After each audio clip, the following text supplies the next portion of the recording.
So I wanted to do a video about what everyone is pretty much going through right now, whether you're an athlete, whether you're a parent, whether you're a businessman, businesswoman.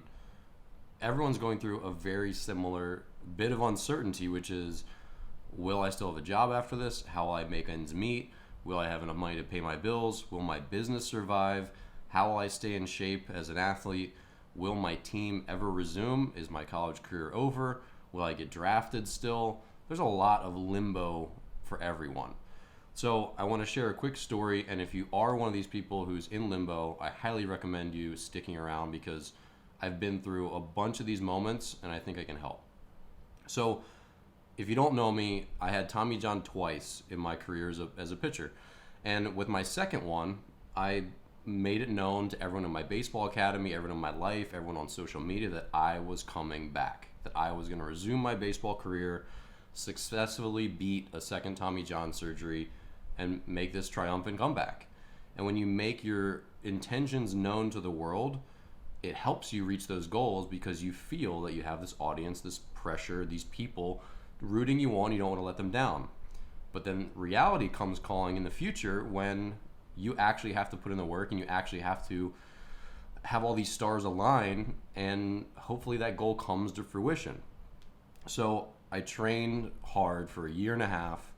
I was in the off season. It was March, and I was a month away from going off to spring training. I had a spring training contract with a really good team in the Atlantic League, which was a high-level pro independent league. So my business, we'd been in turmoil. My business partner and I, we got approached to get basically to buy out this bigger space, this academy that we shared a space with. They wanted to sell to us, and we had to figure it all out. And we ended up leaving and getting our new facility, which became our flagship facility for the next 5 years. And we had to get our keys to this new place. We found a building quickly, and then in the next month, we had to devote literally every waking hour to prepping this new facility so we could reopen for business before I left for spring training. And we worked like absolute dogs. We had amazing help from our clients, and it barely happened. It barely happened, and it only happened because we were up at 6 a.m., going to bed at 2 a.m., doing it again the next day, working on our hands and knees, scraping floors, laying turf, laying drywall, all that stuff, just because the business had to get done. This was my life and his life and a lot of people's. So I had been chugging along with my rehab, and suddenly I couldn't do any of it. I couldn't throw hardly during this period. I couldn't train. I couldn't lift. I couldn't run. I was just basically in great shape, ready to make my comeback, and then fell off a precipice, and I was done. I threw like 4 times in that month, and I went off to spring training wondering, how am I going to make this team now? I haven't thrown a baseball competitively in a while now. I've pretty much ruined my training. Everything that was trending in the right direction, I was about to peak, and I was about to be in the best shape I possibly could to give myself a chance to make this team. It all got ruined. A whole month basically sitting on my butt doing manual labor, not doing baseball activities. And this was an important turning point for me as an athlete because I said no.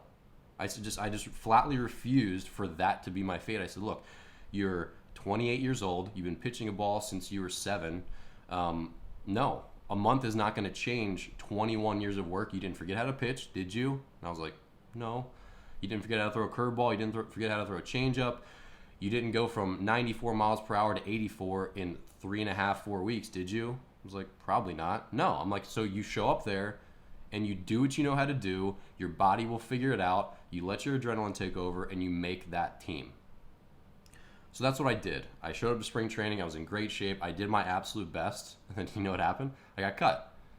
I pitched well, but I just got cut. They just didn't have room for me. I didn't outperform some of the players that were penciled in the lineup, and that's how the world is. Like, I was a low man on the totem pole, and I got cut.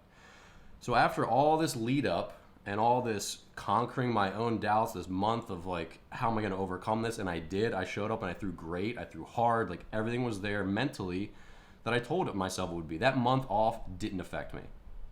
But I got cut, and I was in my car that night, and I was thinking of everyone that I let down. I was thinking of everyone who'd been behind me, all these people that I had told that I was going to make this comeback, and I was in my car driving home with my tail between my legs. I was driving to my parents' house in Maryland, not my home in Illinois. But it was an awful night. And then this was a week before spring training, or 5 days before opening day. So every other team in that league was pretty much, their rosters were set just like they were. Everyone was making final cuts. And this league was starting their season about 3 weeks before any other independent league. So if I didn't make a team in the Atlantic League, I was going to have to wait 3 weeks and then start fresh with a new spring training with a new team. I made a call, and then I got to try out the next morning with a different team. Drove down to Southern Maryland, threw great, did exactly what they asked me to, and they didn't have a spot for me either. So 0 for 2, and I'm in my car. And then for the next 3 weeks, it was like 3 weeks, I just drove up and down the East Coast aimlessly. And I was doing the exact same thing that a lot of you are doing now, which is, I don't know if anyone's ever going to call me now. I threw well for the team that signed me. They let me go. I threw well for the other contact that a friend called on my behalf. All the teams are full. Opening day is happening. I'm not going to be on a roster. I don't have any other personal contacts. I haven't pitched a baseball since 2012. I'm 2 years removed from my last competitive pitch. I got Tommy John a second time. I'm 6 foot. I'm right-handed. I'm 28. Who would want me? And at that point, I had no control over the situation. So I drove up and down 95. I slept on my sister's couch. I slept on my buddy's couch. I tried to find a catch partner, but who's going to play catch with a 28-year-old dude at 2 p.m. in the afternoon? Everyone's at work. Everyone's moved on with their life. So I was struggling to find a catch partner. I was struggling to stay in shape. I did the best that I could, and my best wasn't that great. I ran. I did my arm care. I played catch when I could. I threw bullpens wherever I could sneak one in. But it was really tough. It was a really crappy 3-week period waiting. And then after all of that, I started to come to terms with the fact that, look, I'm probably going to have to see if I can get an offer from some other lower league and go through spring training again, because I just don't have any options and no one's calling. So finally I'm sitting in Wegmans supermarket, which if you've ever been to Wegmans, they're amazing. I'm eating my $6 meal, and I'm just shoveling down my sweet potatoes and, I don't know, just staring around. Food doesn't really taste that great. And then my phone rings, and I pick it up, and it was that call.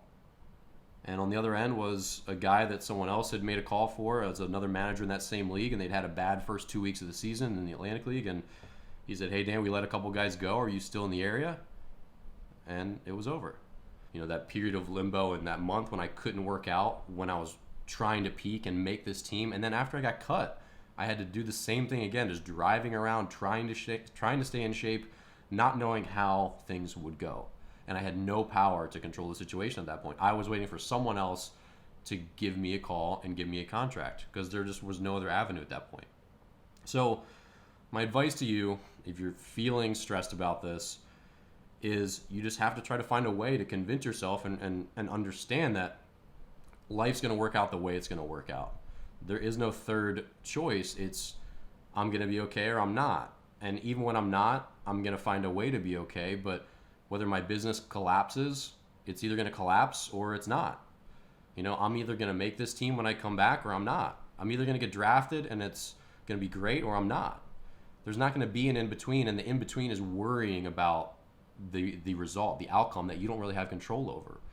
And this is just one of the toughest parts of life. When I went through all my arm pain, all my surgeries, the hardest part was always the uncertainty. It was never the pain of the scalpel. It was never the pain of the rehab. I've talked at length about how the hardest I ever worked in college, those running workouts that were brutal, never giving myself a day off, that was the easy stuff because I had control over it. The hard stuff is when you're out of control, when you can't put your hat into the ring and control your own destiny. And that's the way a lot of people are right now with their businesses, with their family life, with their income, with their athletic careers. So if you're out there and you're struggling, just keep putting one foot in front of the other, do the best that you can, and understand that your best might not be as good as your best could have been with more resources a month ago or with a perfect situation in front of you. Just keep doing the best that you can and try not to worry, because it's going to be all right or it's not. And if it's not, you're still going to find a way to react positively and come out ahead in the long run.